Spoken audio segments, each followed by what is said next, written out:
Assalamualaikum warahmatullahi wabarakatuh.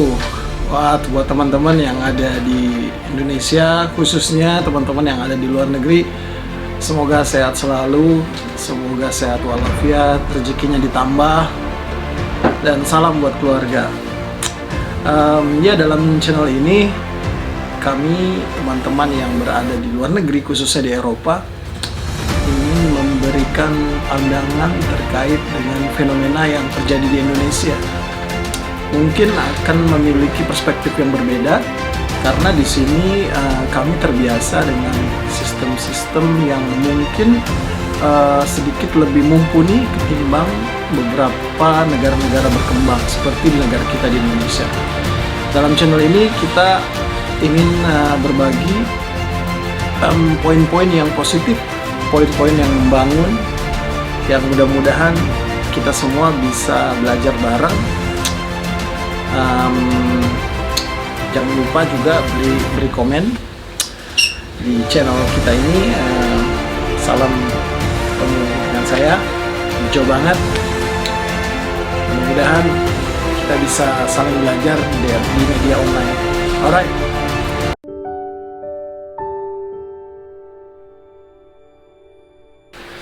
Bro, kita sebagai anak perantauan di luar negeri, menurut lo kepulangan Habib Rizik gimana nih di Indonesia?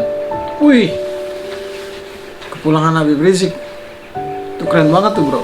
Iya, gimana nih coba menurut pandangannya? Gue ingetnya tuh, menurut pandangan gue Habib Rizik itu super banget ya. Dia kalau dilihat dari sejarah mirip-mirip kayak Pangeran Diponegoro bro. Apa tuh ini? Pangeran Diponegoro itu bedanya dulu melawan kolonialisme pra kemerdekaan. Nah, Habib Rizik ini lebih pada melawan neokolonialisme di dalam negeri yang sifatnya itu penjajahan melalui undang-undang, melalui ketenaga kerjaan, penguasaan. Berarti sama aja menjajahnya, tapi caranya aja ya yang berbeda. Iya bro, bener banget, caranya aja yang beda. Karena kalau kita lihat ya bro, misalnya kita sebagai anak yang bekerja di luar negeri terkait dengan ketenaga kerjaan, kita selama kita kerja kita sudah sudah dilengkapi dengan uang pensiun, kemudian jam kerja yang jelas berapa upahnya, kemudian hari liburnya pun jelas. Dan sepertinya jelas banget pemerintah di sini, khususnya di Eropa, di Belgia, itu memberi penekanan terhadap tanggung jawab perusahaan-perusahaan untuk masyarakatnya itu memiliki standar hidup yang relatif tinggi dibanding negara-negara lain. Sebaliknya di Indonesia, peran negara untuk memberi penekanan terhadap perusahaan-perusahaan itu masih relatif kecil, walaupun memang bertahap. Jadi intinya kembali lagi ke Habib Rizik, di sini sebenarnya akan menjadi momen di mana jika Habib Rizik mengkritisi kebijakan pemerintah, artinya ini mendukung kesejahteraan masyarakat, keadilan, ketenaga kerjaan, dan banyak hal sih bro. Soalnya kalau gue lihat ya bro, pemimpin agama di Indonesia itu bervariatif dan saling mengimbangi bro. Jadi misalnya peran-peran seperti Utsman bin Affan, Ali bin Abi Thalib, Abu Bakar, itu udah banyak bro. Sebut aja lah Cak Nun, Ustadz Abdul Somad, siapa lagi, Ustadz Adi Hidayat, Gus Baha. Mereka itu Quraisy Shihab gitu kan. Mereka itu para alim ulama yang memiliki cara tersendiri dalam membentuk masyarakat, dan punya keunikan sendiri sih bro. Jadi kalau misalnya peran seperti Umar bin Khattab itu yang belum ada. Yang di Indonesia ya? Iya. Jadi kalau Habib Rizik sudah apa ya, sudah diakui oleh masyarakat Indonesia. Justru ini menjadi apa, menjadi pelengkap di mana ada Utsman, ada Ali, ada juga Umar bin Khattab, ada juga Abu Bakar gitu bro. Ya. Berarti menurut kamu nih bro, menurut kamu ini bagus nggak peran Habib Rizik ke dalam apa ya, membantu atau apa ini istilahnya, saya nggak ngerti sih. Saya cuma bertanya aja gitu. Kalau menurut gue sih ya bro, penting banget. Karena kalau kita lihat ya bro, peran-peran partai dalam beroposisi terhadap pemerintah itu tidak menimbulkan gerakan. Sementara Habib Rizik itu yang sifatnya hanya organisasi masyarakat, FPI, tidak memiliki perwakilan di parlemen, tapi mampu menggerakkan masyarakat. Wah, itu cakep banget bro. Oh, berarti bagus ya, yang saling melengkapi itu ya. Iya, justru karena kalau kita lihat oposisi di parlemen, di pemerintah kita cuma ada 20% ya. Sisanya itu dikuasai oleh pemerintah. Artinya pemerintah itu bisa saja apa ya? Maksudnya dalam mengimplementasikan kebijakan bisa aja lemah, bro. Bisa aja penerapannya ngawur atau sulit dijalankan. Nah, biasanya kalau sulit dijalankan ini, pemerintah bisa juga memunculkan apa ya, bro, raja-raja kecil yang justru mengeksploitasi. Terus ini bro, apa yang kedua nih, tantangan buat jalanin misinya Habib Rizik apa nih? Wih, itu pertanyaan cakep banget tuh bro. Jadi Habib Rizik itu ketika pulang kan disambut oleh masyarakat. Kemudian Habib Rizik itu mengeluarkan statement. Misi statementnya itu revolusi akhlak. Wih, bro. Itu revolusi akhlak itu sebenarnya apa yang diperjelas oleh Habib Rizik, bahwa mission statementnya itu nggak lain nggak bukan adalah menjalankan apa yang dijalankan oleh Rasulullah Muhammad SAW. Revolusi akhlak. Jadi revolusi akhlak ini tantangannya itu sebenarnya kontinuitas bro. Tantangannya kontinuitas. Maksud gue gini bro, gue mau memberikan ibarat seperti kita main gitar. Jadi kalau kita main gitar, itu kita punya kunci dasar. Setelah itu kalau kita mainkan akan menciptakan irama musik. Nah, gitar ini, irama musik ini, dialah yang disebut dengan hypnotic rhythm, hipnotis atau apa ya, magnet di mana selalu mengingatkan masyarakat, mengingatkan para influencer dalam menegakkan revolusi akhlak.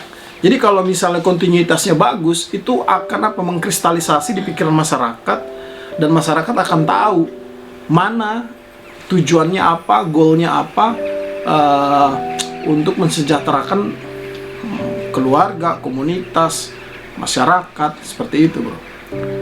Jadi kalau gue lihat hypnotic rhythm yang digaungkan oleh Habib Rizik harus didukung oleh para pengikutnya, para suksesornya, supaya itu nggak berhenti jadi energi yang besar, yang nanti begitu ada momen seperti misalnya momen pemilu atau misalnya momen apa ya bro, momen-momen yang sifatnya celebration gitu bro, yang secara nasional itu bisa menjadi dorongan terhadap pemerintah yang menjalankan kekuasaan. Jadi pemerintah yang menjalankan kekuasaan itu sebenarnya wajib diberi masukan. Revolusi akhlak itu bisa juga merujuk pada revolusi akhlak kebijakan, revolusi akhlak peraturan perundangan, revolusi akhlak hukum, revolusi akhlak ekonomi, seperti itu bro. Jadi nggak cuma revolusi akhlak yang sifatnya secara general, tapi juga Habib Rizik dan teman-temannya dan para pendukungnya harus menjelaskan kepada masyarakat bisa revolusi akhlak itu terimplementasi dalam diri individu, keluarga, komunitas, masyarakat, dan negara, bahkan global. Maksud gue gini bro, revolusi akhlak itu mereka harus pahami teknisnya gimana. Teknisnya itu pertama harus memahami bahwa di dalam pikiran kita revolusi akhlak itu berkaitan dengan waktu. Seperti apa yang dijelaskan dalam surat Wal Asri, demi masa manusia itu sesungguhnya manusia itu berada dalam kerugian kecuali bagi mereka yang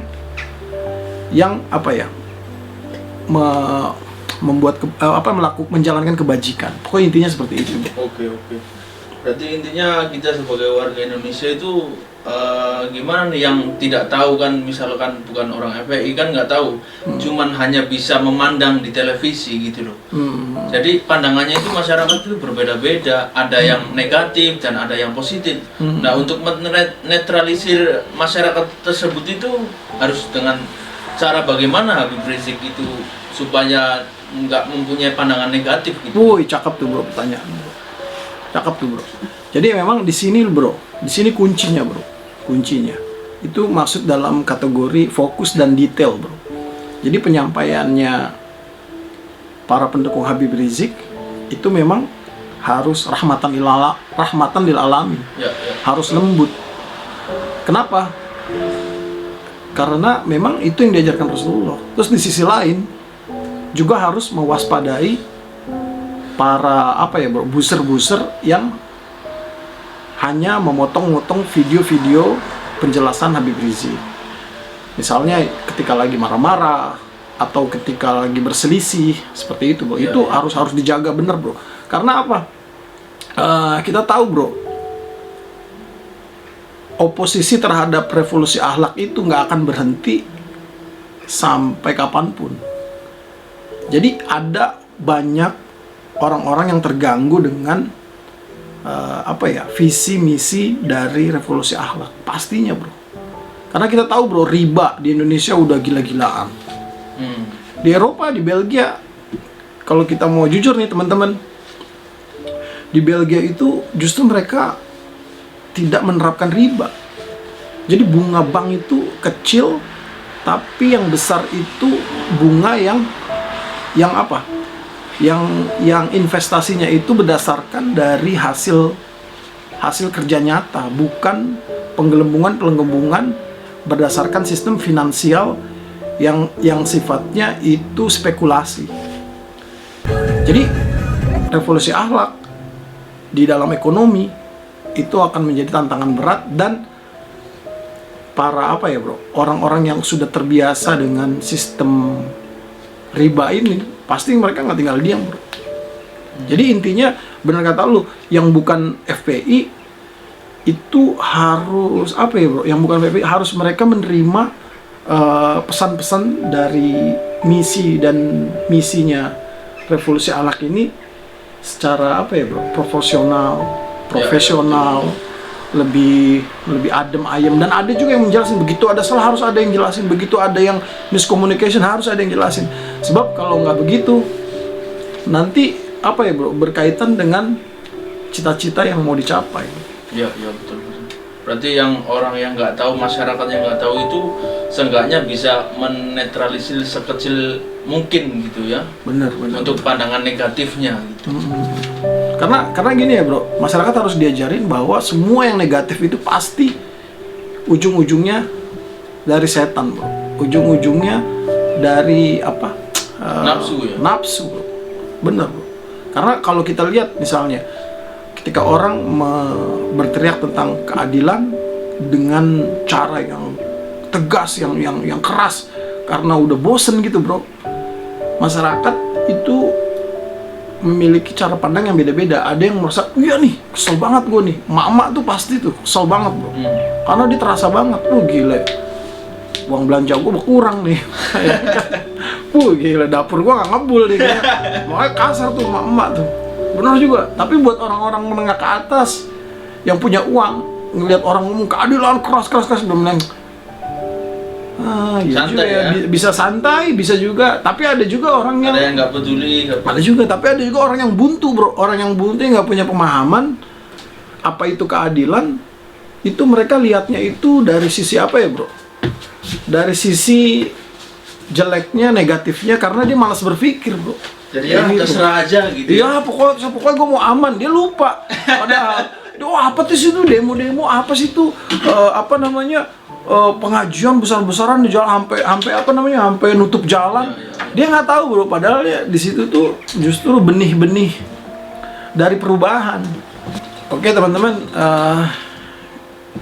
umpamanya ada salah-salah kate, maafin aja.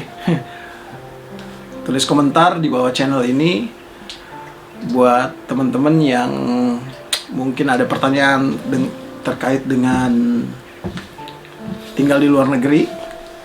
Itu boleh bertanya sama kami. Komentar. Ya bisa komentar di bawah, bisa juga apa aja deh, diskusi, ide dan lain-lain boleh juga, macam-macam. Nanti insya Allah kita bisa ketemu di video yang berikutnya. Dukung terus channel kami. Assalamualaikum warahmatullahi wabarakatuh.